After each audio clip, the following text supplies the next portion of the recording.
প্ৰাক ঐতিহাসিক যুগৰ পৰাই ই পৃথিৱীত নিজৰ অস্তিত্ব বজাই ৰাখি আহিছে। জীৱন্ত ফসিল যি এটা সময়ৰ ডাইনোছৰৰ প্ৰিয় খাদ্য আছিল। ৩৬০ মিলিয়ন বছৰ আগতেই ই নিজক বচাই ৰাখিব জানিছিল, যাৰ মাজত আজি পৰ্যন্ত কোনো বিশেষ পৰিৱৰ্তনৰ চিন দেখা পোৱা নাযায়। ৩০,০০০ বছৰ আগতে ইয়াক ইউৰোপত খাদ্য হিচাপে ব্যৱহাৰ কৰা হয়।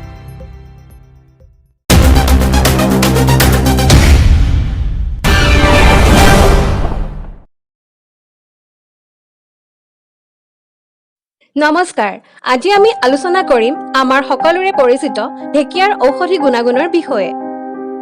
ঢেকীয়া এবিধ প্ৰচুৰ পুষ্টিকাৰিতাৰে ভৰপূৰ উদ্ভিদ। ইয়াক বিভিন্ন ঠাইত বিভিন্ন নামেৰে জনা যায়। পৃথিৱীৰ বিভিন্ন ঠাইত ইয়াক খাদ্য হিচাপে ব্যৱহাৰ কৰা হয়।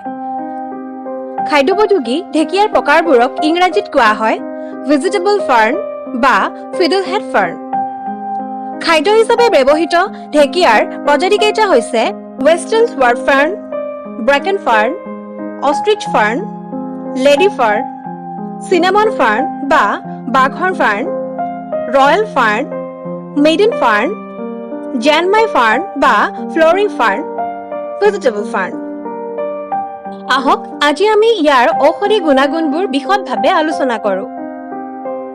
ঢেকীয়াত থকা বেটা কেৰটিন, ভিটামিন এ আৰু ভিটামিন চি নামৰ এণ্টিঅক্সিডেণ্টে দেহৰ কোষক কৰ্কট সৃষ্টিকাৰী অপকাৰী পদাৰ্থবোৰৰ পৰা ৰক্ষা কৰি এই ৰোগৰ সম্ভাৱনা হ্ৰাস কৰে। ইয়াত থকা প্ৰচুৰ পৰিমাণৰ ভিটামিন এ দৃষ্টিশক্তিৰ উন্নতিৰ বাবে অতি প্ৰয়োজনীয়। ই আমাৰ চকুৰ বিভিন্ন সমস্যা যেনে কুকুৰিকণা, মেকুলাৰ ডিজেনেৰেশ্যন, গ্লুক'মা, শুষ্ক চকু, চকুত জালি পৰা আদিৰ পৰা ৰক্ষা কৰে। আমাৰ দেহৰ হাড়ৰ কলাবোৰৰ ৯৯% কেলছিয়াম আৰু কোলাজেনৰ সংমিশ্ৰণত উৎপত্তি হয়। ঢেকীয়াত প্ৰচুৰ পৰিমাণে কেলছিয়াম, মেগনেছিয়াম আৰু পটাছিয়াম থাকে, যি আমাৰ হাড় সুদৃঢ় কৰাত সহায় কৰে। ঢেকীয়াত প্ৰচুৰ পৰিমাণে ভিটামিন চি থাকে, যি আমাৰ দেহৰ প্ৰতিৰোধক ক্ষমতা বৃদ্ধি কৰি বেক্টেৰিয়া, ভাইৰাছ, প্ৰটজোৱা আদিৰ আক্ৰমণৰ পৰা দেহক ৰক্ষা কৰে। মাইটকণ্ড্ৰিয়া, যাক কোষৰ শক্তিৰ ভঁৰাল বুলি কোৱা হয়, ইয়াৰ কাৰ্যাৱলীৰ বিসংগতিৰ বাবে মাইগ্ৰেইনৰ দৰে মূৰৰ বিষ হয়। ঢেকীয়াত প্ৰচুৰ পৰিমাণে ৰিব'ফ্লাভিন অৰ্থাৎ ভিটামিন বি2 থাকে, যি মাইটকণ্ড্ৰিয়াৰ কাৰ্যাৱলী উন্নীত কৰি মাইগ্ৰেইনৰ দৰে মূৰৰ বিষৰ পৰা আমাক উপশম দিয়ে। ঢেকীয়াত প্ৰচুৰ পৰিমাণে দ্ৰৱণীয় আঁহ থাকে, যি আমাৰ ভোক অনুভৱ কৰোৱা ঘ্ৰেলিন নামৰ হৰমন দমাই ৰাখি ওজন বৃদ্ধি বাধা প্ৰদান কৰে। ঢেকীয়াত প্ৰচুৰ পৰিমাণে আইৰণ, কপাৰ, ভিটামিন বি12, ফলেট আদি পুষ্টিকাৰক উপাদানবোৰ থাকে, যি আমাৰ দেহত শ্বেত ৰক্তকণা, লোহিত ৰক্তকণা আৰু হিমোগ্লবিনৰ গঠন বৃদ্ধি কৰে। আইৰণ হৈছে হিমোগ্লবিনৰ প্ৰধান উপাদান, লোহিত ৰক্তকণাৰ মূল অংশ, যি আমাৰ হাঁওফাঁওৰ পৰা অক্সিজেন দেহৰ বিভিন্ন অংশলৈ পৰিবহণ কৰে।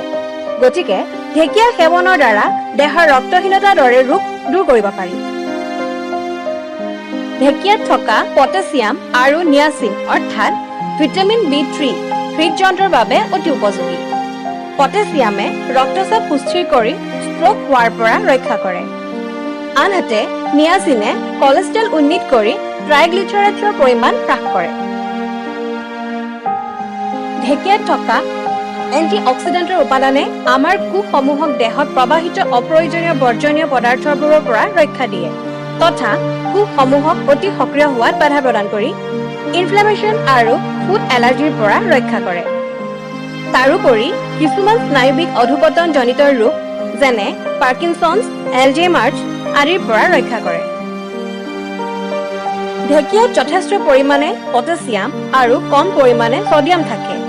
উচ্চ ৰক্তচাপত ভোগা মানুহে ইয়াৰ নিয়মীয়া সেৱনৰ দ্বাৰা উপকৃত হ'ব পাৰে। কপাৰৰ অভাৱ হ'লে দেহৰ বৃদ্ধি লেহেমীয়া হয়, ওজন কমে আৰু দেহৰ কাৰ্যক্ষমতা হ্ৰাস পায়। ঢেকীয়াত প্ৰচুৰ পৰিমাণে কপাৰ থাকে, গতিকে ইয়াৰ সেৱনে দেহৰ বৃদ্ধি আৰু বিকাশত সহায় কৰে। ঢেকীয়াত থকা ফসফৰাছে স্বাস্থ্যসন্মত বেক্টেৰিয়াবোৰ আন্তৰিক যন্ত্ৰত থাকিব দি আমাৰ পাচন ক্ৰিয়া উন্নীত কৰে। তাৰোপৰি ই জল প্ৰতিধাৰণ, ডায়েৰিয়া, গেছ হোৱা আদি হ্ৰাস কৰি হজমি শক্তি সুগম কৰে। ঢেকীয়াত থকা জিংকে কোষৰ মাজৰ সমন্বয় ৰক্ষা কৰে। তাৰোপৰি দেহৰ শক্তি, মাংসসাৰ সংশ্লেষণ আৰু বৃদ্ধিৰ বাবে ই এক অত্যাৱশ্যকীয় উপাদান। ঢেকীয়াত বিভিন্ন ধৰণৰ এন্টিঅক্সিডেণ্ট যেনে beta carotene, B vitamin complex, vitamin C, potassium, calcium আদি থাকে, যি কেঞ্চাৰ তথা ষ্টমাক আলচাৰৰ পৰা দেহক ৰক্ষা কৰে। ঢেকীয়াত থকা মেংগানিজ বহুতো উৎসেচকৰ বাবে অত্যাৱশ্যকীয়। ইয়াৰ সেৱনৰ দ্বাৰা দেহত মেংগানিজৰ অভাৱ পূৰ কৰিব পাৰি আৰু ফলস্বৰূপে জনন সমস্যা, বৃদ্ধিৰ বিসংগতি, জন্মগত বিসংগতি, দুৰ্বলতা আদি দূৰ কৰিব পাৰি। ঢেকীয়া কেঁচাই সেৱন কৰিলে পেটৰ অসুখ কৰিব পাৰে। তাৰোপৰি কেঁচা অৱস্থাত ইয়াৰ সোৱাদ তিতা। ভালদৰে ৰান্ধি নাখালে ই খাদ্য বিষক্ৰিয়া অৰ্থাৎ ফুড পয়জনিং কৰিব পাৰে। ইয়াৰ ৰস বা গুড়া অত্যাধিক সেৱনে দীঘলীয়া সংজ্ঞাহীনতা অৰ্থাৎ কোমা, মাংসপেশীৰ দুৰ্বলতা, চকুৰ অসুবিধা আদি কৰিব পাৰে। আজিৰ খণ্ডটো কেনে পালে কমেণ্ট কৰি জনাব।